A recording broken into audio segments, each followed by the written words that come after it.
Hey guys, welcome back to Sierra Rec Now podcast. This is your host, Charlie Pankey. Thank you for joining us again this week here in the Carson Valley as we explore the Sierra and all the things that make it wonderful, including the people, the places, and the events that make the Sierra great. Today's show is home based. We are here in the Carson Valley with Keith Lewis and Josh. I'm going to say it wrong, Rudbeck. He just told me his last name. I blew it there. From the Visit Carson Valley, we're going to be talking about life right here in the Carson Valley today. So stick around. It's going to be a lot of fun insight. We got some great events coming up, and fall is one of our favorite times here in the Carson Valley. So it's a great time to learn about travel here in the area. So Keith, Josh, how you guys doing today? We are doing good. I'm speaking for Josh, I guess, but I'm doing really good. A little chilly, but not bad. A little wet out there. Yeah, that snow on Mount Rose, and woke up this morning to the cloud bank of snow. I wasn't sure how far the snow line was going to fall last night, so it's nice to have that season change here. And of interest probably to you is we spent this morning up at the groundbreaking of the Outdoor Adventure Center in Carson City that Travel Nevada is putting in. So that's exciting to see that project get up off the ground. That is an exciting program, right? You think about that, and then all the trail work they've been doing the last few years with Carson Valley Trails, right alongside of them too. They got that Reno Trail that's coming all the way down, and they're looking at crossing the river in the Carson Valley in the future. There's a lot going on to expand our outdoor reach here, right in our neighborhood, right? Definitely, and I think it's one of the things that maybe people don't understand as much as I've now learned in tourism is that our trail system is second to none. It's pretty amazing. It's crazy. I know in the summertime, my readers are used to me going all over the Sierra, and I'm all here or there. I was in Bishop last week hiking the colors and stuff, but in the wintertime, they know I don't have to go anywhere. I hike dirt right here in town, BLM land out the back door, wherever it's at. Genoa, there's so many trails that we can take part of right here in the community. So you guys have a big calendar. Like, you guys just got done with a big fall festival downtown where the Coffin Races were going on. It's obviously fall color season around here, and people are going to Alpine County, and our own riverbed gets pictures all the time. What's life like right now for you guys in leadership at Carson Valley? And I know you're residents, so tell me some of your favorite things right now. I shall let you jump at it first. Well, actually, yesterday for my birthday, I took a hike up the Genoa Loop and hit the waterfall, and Nice. completely looped down Sierra Canyon and ended up down at Genoa Park, and maybe had to stop into Genoa Bar to refresh myself after the 8 miles up on the trail. But Local it's tip. a great day. Got a little rain on me, but was able to see some beautiful fall colors from up above, and waterfall was flowing nicely. So yeah, it was just a beautiful day to be out on one of our trails and enjoying those fall colors and fall weather. Well, and I laugh because one of the first things that we purchased for Josh when he got hired here was a drone. And so on our way to Carson, he's saying if the lights are good on Thursday or Friday, I'm taking that drone up over those fall colors towards Indian Hills. And obviously, the beauty of our valley. You mentioned some events. Obviously, this is a very busy time in the Carson Valley, and for all of us that visit Carson Valley with Candy Dance, and then Main Street Gardnerville put on a great fall festival and Coffin Races, which probably had one of the biggest crowds that they've had. And shout out to the Carson Valley Swim Center for the winning team of the Coffin Races. I didn't know that. That's awesome. Yeah. So I think there were 6 teams. And then Main Street Gardnerville also has their Dia de los Muertos Festival coming up on November 1st. Okay. Which is technically, I guess it's the day our state is celebrating Nevada Day. And then we'll get to it later. But then we have our Ferris 50 Endurance Run coming up that's keeping us busy. Yeah, don't you put a bookmark in that won't talk about that. So what'd you say, Josh? Do a quick plug because Keith mentioned Nevada Day and Dia de los Muertos. You can attend both the parade and the event down here in the same day. So go down, capture the parade. Our event, Main Street Gardnerville, runs from 11 to 5 that day. So you have plenty of time to enjoy both. So don't just think you have to do one or the other. You can have a great day, both in Carson City and then down here in Carson Valley. That's great. For our listeners who are unfamiliar with this area a little bit, I did a Nevada show here 2 weeks ago, and we're talking about our corner of the world here. When I first moved to Nevada, Nevada Day was completely foreign. Like, what is Nevada Day, right? This state shuts down. We celebrate the birth of our state every year It is a huge parade in Carson City. They line the streets with candy and squirt guns and whatever else they want to do to throw a party down Main Street. And then all the other communities in the state kind of do their own little celebration. So this is news to me. Like, I didn't know you guys had a new. Is this new this year? This celebration you guys are doing? Have you done it in the past? I just missed it. No, I think it's at least in its third year. Okay, so I just completely missed it. And Apologize. Yeah. And so I'd highly recommend you come down here for lunch. The food vendors are amazing at the festival. Awesome. And great entertainment as well. And yeah, again, we are always very mindful that it's really Main Street Gardnerville's event, and we have the easy job of promoting these awesome events. Exactly. But are very careful not to take credit that we're actually putting it on. I appreciate that very much. They do need credit, because I know that that's in a group that works really hard about putting on the wine walks and the different events in town too. They're always very active in the community part. So, Keith, you've been part of the organization now for a few years here. You came on board, I think 3 years ago now. Is it about 3 years ago? Actually, no. I've been on 17 months. It's only been 17. It feels like your fingerprints have been on a lot more, buddy. I've been on other career in the Valley, but only 17 months in this job. That's it. I mean, what is it about the Carson Valley that maybe give a plug a little bit for yourself? But what drew you to kind of your position right now, and excites you most about the Carson Valley? Maybe people just don't know yet. You think that it's like, I know you guys just did an ag thing the other day. I mean, there's something about Carson Valley that you just really like people to kind of understand and know about. Yeah, I just think, obviously it's a beautiful place to live. We all know that are on screen here, that we're fortunate to call this home. And so obviously that's the starting point. You got to love where you live to be able to promote it. And I just think, I came from the school district, a career in education. And so I think, the job that Josh and I do are built a lot around relationships. And while maybe my prior career was in education, those relationships have proved very beneficial in this, helping support the community. And I just think the vastness of variety of what you can do here, I don't know that I ever really took much time to think about wild horses. And yet now I see from a different lens how people travel here for that specific thing. And, I shared a story the other day at the ag workshop that we all travel for different reasons. And I met a gentleman from Oregon at the Fall Festival, and his sole reason for coming here every year is to eat at the JT restaurant. Yeah, so I've heard that before too. Yeah, he's a vast foodie, and so he was leaving here to go somewhere else. But, I think that's the thing that's been learning, is that we all travel for different reasons, and people come here for different reasons. And I think that, we provide a lot of opportunities. We obviously sell, I think, affordability. And so it's not lost on us that people travel to Reno and to Lake Tahoe. Those are going to be your primary draws. But how do we get them to, take a day to come off the hill? And then obviously I think once you come to the Carson Valley, then we can sell you on the Carson Valley, and we might get you back for a return trip.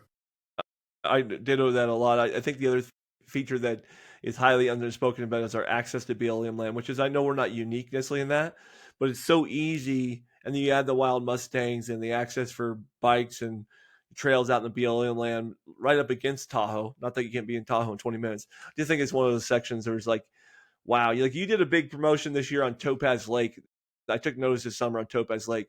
Highly underrated place on the Eastern Sierra side overall. Is just a lake for fishing, for boating, water skiing, get your watercrafts on. Tell me a little bit about your guys' connection with Tahoe and Topaz, and how water sports plays a role in who we are as a community. Yeah, absolutely. When you think about Tahoe, it's just this beautiful, sparkling gem that we are very fortunate to be so close to. But one of the problems that you run into with Tahoe, from both a visitor and resident standpoint, is just compression, the amount of people that come there. And so we understand that. So we have a nice, I don't want to say quiet because it can get a little busy from time to time, but we do have access to this beautiful reservoir that is Topaz Lake, that has a great history in kind of the founding of this area, but also is a great place for water sports. Wild West Watercross had their jet ski almost obstacle race. this summer, which was fantastic to go watch and fly the drone over. Had a good time Nice. doing that. But also, it gives you access to this beautiful stargazing area. So if you want dark skies, Topaz Lake is just wonderful for that. You have some great backdrops with the mountains there. You can go down there, and if you don't own any watercraft, you can rent your own kayak from a self-serve kiosk down there. Very easy and very affordable. If you need access to casino life, to go get a little gaming in and get a nice dinner, you have Topaz Lodge right there. So it just gives you some access to where you don't have to think about fighting the crowds like you would necessarily up at Tahoe. Yeah, absolutely. Can't agree more. It was beautiful driving by there, even the fall too. They got those little fall colors around the lake too. It's quiet down. My neighbor goes down fishing there at least once a week. He's a big topaz fisherman. He loves to go down his little boat and troll around. I've fished on the shore there with him too. It's a great place to go. So, well, hey, I don't want to go too far in the program because you guys have a really fun event coming up here. I want to talk a little about Corley Ranch coming up in October and stuff because that's always a fun little community thing. But you guys have an endurance run coming up in November. You guys were promoting it, and I don't know a whole lot of details about it, so I really kind of want to do open mic. So tell us about this endurance runs coming up. What's it for? How can people get involved, or is it too late?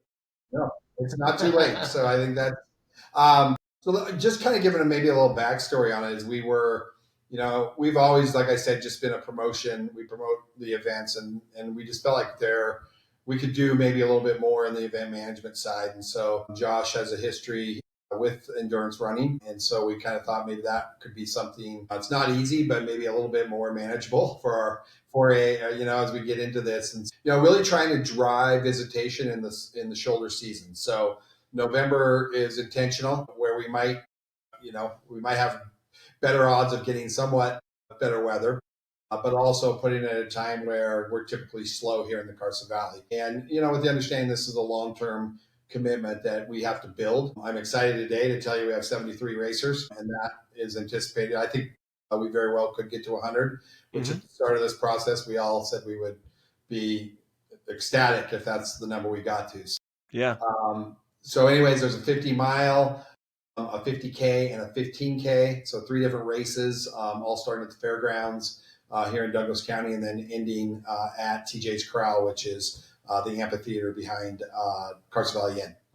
Great. So is it running the BLM land behind there? Is that kind of the route is out in the side desert? I call it the side desert. It's not the deep desert, but it's, that first layer of roads. Okay. Yeah. Josh is responsible for developing the course. And I think one of the things that has been nice to be able to say is that it's 50 unique miles or 50 unique kilometers. He's done a really nice job of being able to develop a course that won't be redundant. So I'll let Josh kind of talk a little bit about location. Yeah, so it's going to take you to the foothills of the Pine Nut Mountains. So kind of starting off from the fairgrounds, we're going to shoot you up Pine Nut Road until you get to the Pinion Trails, tying in one of the beautiful trail systems that the Carson Valley Trails Association has put together there. Get you along some of those nice banked turns, which as a trail runner, I absolutely love. Yeah. It's a little bit too much fun when you run into those. But from that point, we'll shoot you down into the backside of Fish Springs and along the foothills of the Pine Nut Mountains. Great. Along a lot of there's single track to kind of start things out once you hit the Pinion Trail, and even past that point, you have some nice single track running, and then we get into some OHV trails. Past that point, for the 50 milers, we're going to take you up, and you're going to go up Hot Springs Mountain. So you're going to have just some rare air up there, taking a look over the Carson Valley, this beautiful view that is awaiting you about a marathon into the race. Yeah. And then send you back down, shooting down Buckeye Road into TJ's Corral. And kind of the goal as I started taking a look at designing this course, because it wasn't our first idea. Our first idea was to do something on the west side of the valley, maybe send you up to the Tahoe Rim Trail. We talked about maybe some multi-discipline racing. What would it be like if you started out running and then you had to switch over to snowshoes because we know there's going to be snow? What if you had to have cross-country skis and strategically place that? The lift on that was a little bit too much, the logistics of it, so we started taking a look at the east side of the valley. But A couple things we wanted to accomplish was to make this race where you have unique miles. So a Mhm. lot of times in the endurance world, you're simply running loops, and I don't know if there's anything that is worse as a runner than having to see the same terrain multiple times. Mhm. So we endeavor to put together that course with that thought in mind: is that every mile that you see is going to be a unique mile. I love that. And we're pretty close to accomplishing that. There's one aid station where you're going to hit a couple times, so you're going to see the same aid station a few times. Okay. However, the miles getting to and from are going to be new. I The love other that. thing, as started putting this together, was just the concept of: is it possible to build a downhill race? So, can we take this course and can we have a net elevation loss? Well, that's interesting. Because the way that our valley is set up and where we're starting, you're going to experience an elevation loss in this. Not saying that you're not going to go uphill. That Yeah, is a Hot Springs Mountain is fabrication. not that. It will go uphill. Getting to the Pinion Trail, there's a couple spots in between there and Hot Springs Mountain, but overall, it's a net elevation loss, which I think is just rather unique in this sort of running environment. Without That does sound people unique. going out trees Absolutely. anyway. Yeah, that's extremely. I've driven my truck back there many times. That pretty much that route area that you're talking about. I mean, they're going to have a chance to see wild horses. Yep. You're going to be right through their range possibility, depending on what time you're going through. You've got guys back there in their OHV vehicles that have made plenty of roads for you, so you got plenty of well groomed terrain back there.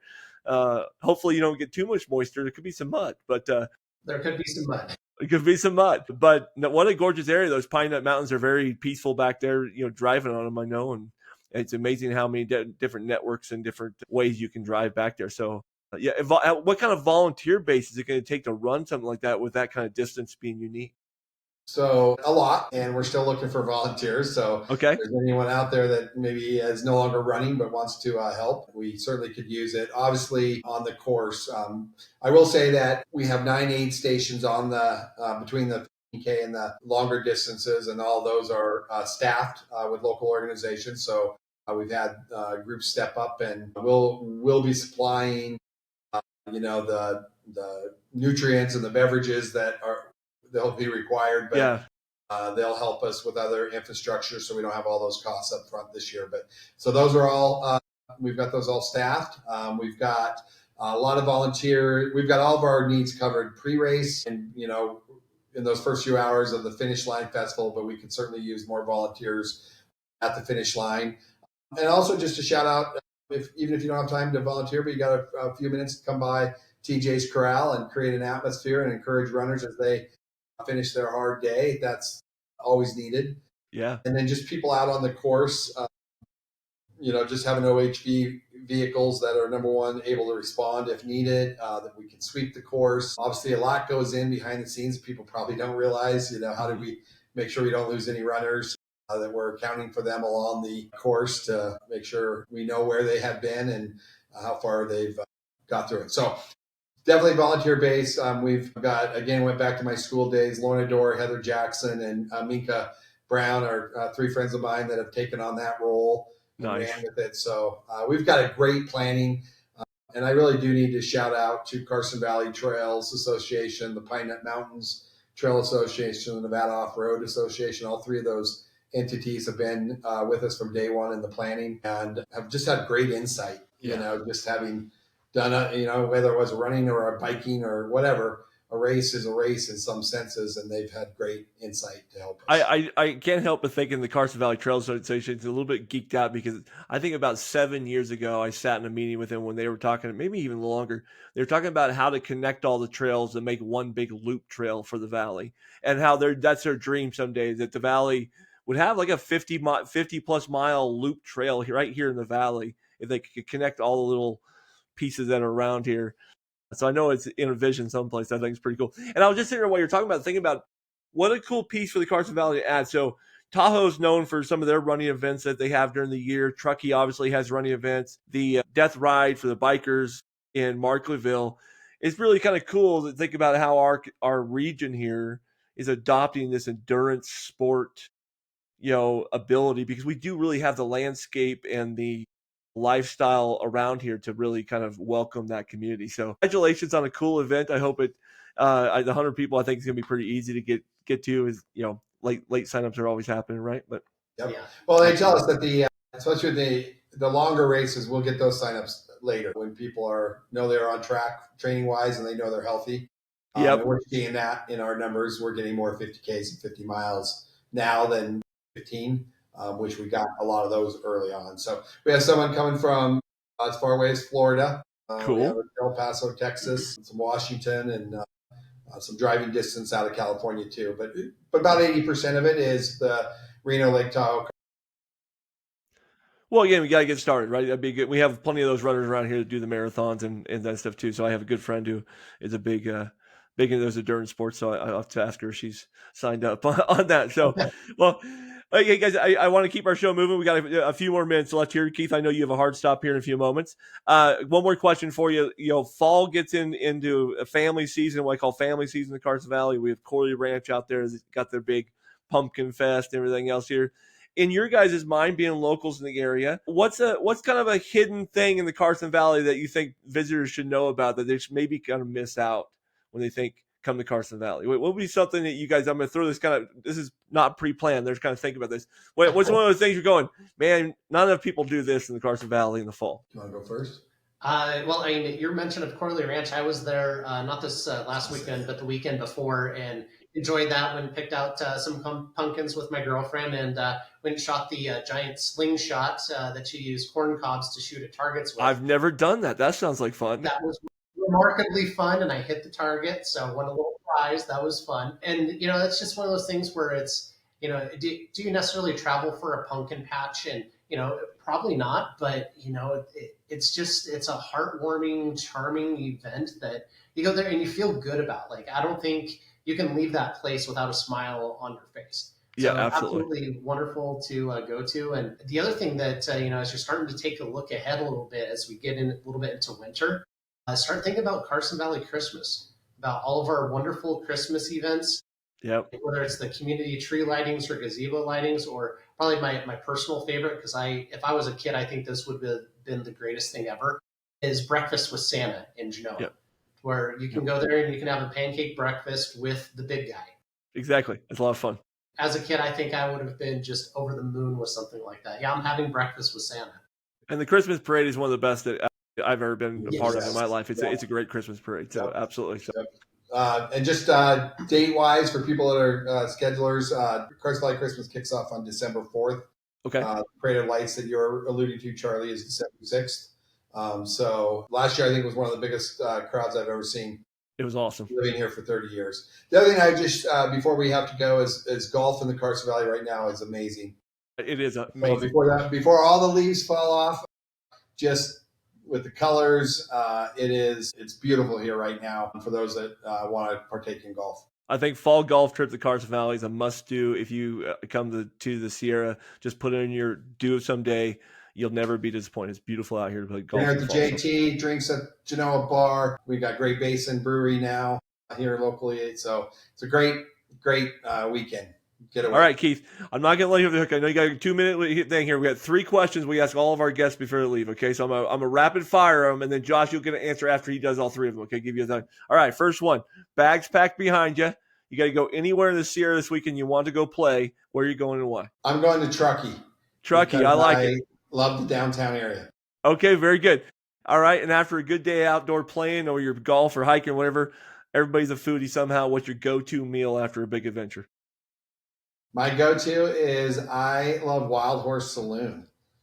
Okay. Actually, the restaurant's been open here the entire time I've lived here. Yeah. A little bit off the beaten path, but great food. I like that. I haven't heard that one. Okay, and finally, we're all gearheads in some way. What piece of gear do you never leave home without if you're going outdoors? My phone. Your phone. There's a truth bomb right there. We all go with our phone. That was right? a total truth bomb. My family will not be disappointed and say that I lied. You didn't lie at all. Didn't lie at all. Keith, rapid fire. We'll get you real quick here. You have a place you're going and your bag's packed behind you. Gosh, I hate to send me outside the Carson Valley, but I love the Mount Whitney area. I love Lone Pine. Love going up to the portal. And Carson Valley's not a bad answer, by the way. It's not a bad answer. Alabama Hills. Yeah, I like it. And yeah, do you have a go-to food? So if I'm eating here in the valley, it's the blue cheese encrusted ribeye at Carson Valley Steak. CD steak, wonderful dinner. Yeah, Bingo. just delicious. Bingo. And you being an endurance runner, what kind of gear are endurance runners going to need most if they come to the Carson Valley for your endurance run? Oh gosh. Well, if you are an endurance runner, you already have a checklist. Yeah. Your hydration pack. You're going to have your heavy duty trail shoes. If we were talking about the gear that I never leave the house with if I'm going on a hike or anything, I always have a gold pan in my backpack, my hiking backpack. Because my dad would love you, man. Gold pan dudes. Go anywhere. First time I brought my dad out here, we went gold pan out in the desert. So I think your dad would hate me. He's gold pan, I'm foam. I like it. Period. Keith, I know you got to run. It's important. You got a thing coming up here. I want to just say thanks for joining us. You guys have been a sponsor of our show since the beginning. We love having you guys as a sponsor. I'm going to run your show here, but I'm going to let you guys go so that you guys can get to your next meeting.